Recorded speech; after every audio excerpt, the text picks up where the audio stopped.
چې په لانډاکي کې موجود یو د لانډاکي نننۍ لیټس صورتحال به د محکمه صحت او د اپریشن پولیسو سره زده کوو چې نن د لانډاکي مجموعي څه صورتحال دی او د آوټ ډسټرکټ کماب درک چې په هغې کې څومره کمی راغلی دی دلته چې کوم سکرینینګ کېږي د هغې څه صورتحال دی یا څه کیسز چې کوم مخې ته راغلي په هغې باندې به تفصیلي خبرې کوو. لاول زه د محکمه صحت سره خبرې بعد راځو چې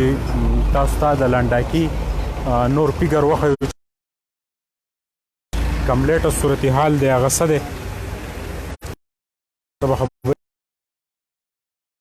څه حالات دي برادر نننۍ صورتحال څه دی؟ نن خو صورتحال الحمدلله ښه دی داسې ډېر زیات هغه شانرش نشته کوم چې مخکې و او زیاتره د شانګلي خلک راځي او باقاعده مونږ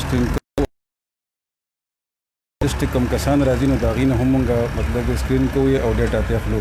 خو د نارمل راځي داسې خاص پکې مسله نشته دی. ټیک آوټ ډسټرکټ تاسو ته څومره کسان فیګر نننۍ څه صورتحال آوټ ډسټرکټ خو جی مونږ سره د سره نشته مونږ واپس کوو د سره نه اخلو ځکه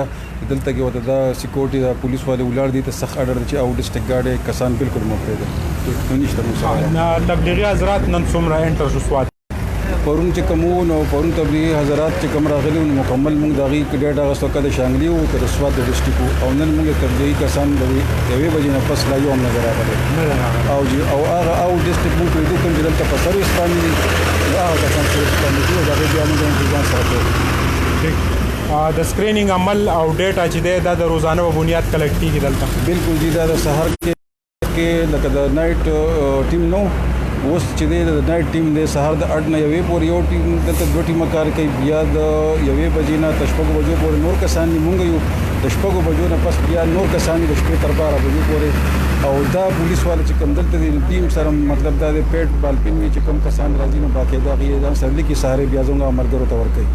درنګ جهان مننه دا د محکمه صحت فیګر د ریونیو ډپارټمنټ آصف شاه دا راته ووایه چې آوټ ډسټرکټ څه فیګر دی څونه کسان انټر شو سوات ته که نه راځي آوټ ډسټرکټ والا خو تقریبا مکمل بند دي وسو ټیک او کوم چې راځي هغه لوکل کسان دي او ښه باقاعده سکرین د هغوی کېږي. ټیک نن تاسو وینئ چې یاره د رش چې دی کموالی راغلی دی رش خو تاسو په خپله د کیمرې په دغه باندې تاسو وښایئ تقریبا په نش حساب دی نن کم دی ډېر زیات کم مجموعي کم دی جی د اپریشن پولیسو سره به هم خبره کوو د لانډاکي نن چې دی چونکې د رش صورتحال ډېر زیات کم دی د پولیس ځوانان چې دی په خپل معمول دي دا راته تاسو ووایئ چې د آوټ ډسټرکټ نن زیاتره ماته ښکاري چې لانډاکي کې ډېره زیاته کمی راغلي نه راځي د آوټ ډسټرکټ. بسم الله الرحمن الرحیم. نن جی بالکل کمی راغلی دی څو ورځې خو لږ خیر زیات خلک راتلو نن زیاتره کمی راغلی دی جی. دا راته ووایئ چې کم دلته لوکل خلک دي خواوشا خلک دي د جمعې د ورځې لاکډاون چې کم سخت و هغې کې هغه سختي لږه کمه شوې ده یاره جی سختي خو د جمعې د ورځې چې کومه سختي وه که نه جي د هغې په نسبت لږه کمه شوې ده او تاسو څه ګڼئ چې فکر د هغه رش نن زیاتره کم یاره د هغې په نسبت کم راځي بالکل جی مونږ په لانډاکي موجود یو دا و د اپریشن پولیس ځوانان دوی باقاعده بالکل په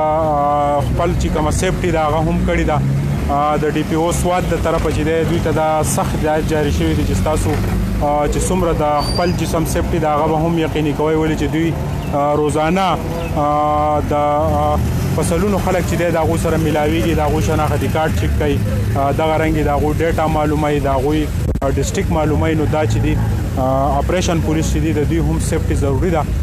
که دا سایډ موږ تاسو ته وښیو نو د ټریفک اهلکار هم موجود دي ورسره چې دی د سکیورټي فورسز ادارو دغه په بیک باندې هم سپورټ حاصل دی خو زیاتره چې ما نن وکتل نو په لانډاکي چیک پوسټ باندې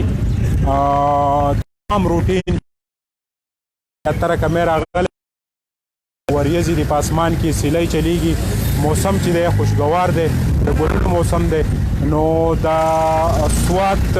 کم درې کیس چې دي د کرونا وایرس په حواله باندې په هغې کې 3 کسان چې دي د هغوی د واقعا د دې نه په باید اطلاع هم نشته او کم چې سرکاري فیګر دی د ډي سي سوات د طرفه هم دغه اطلاع ده نورې داسې افواګانې او دا چې دی په دې باندې عام ولس له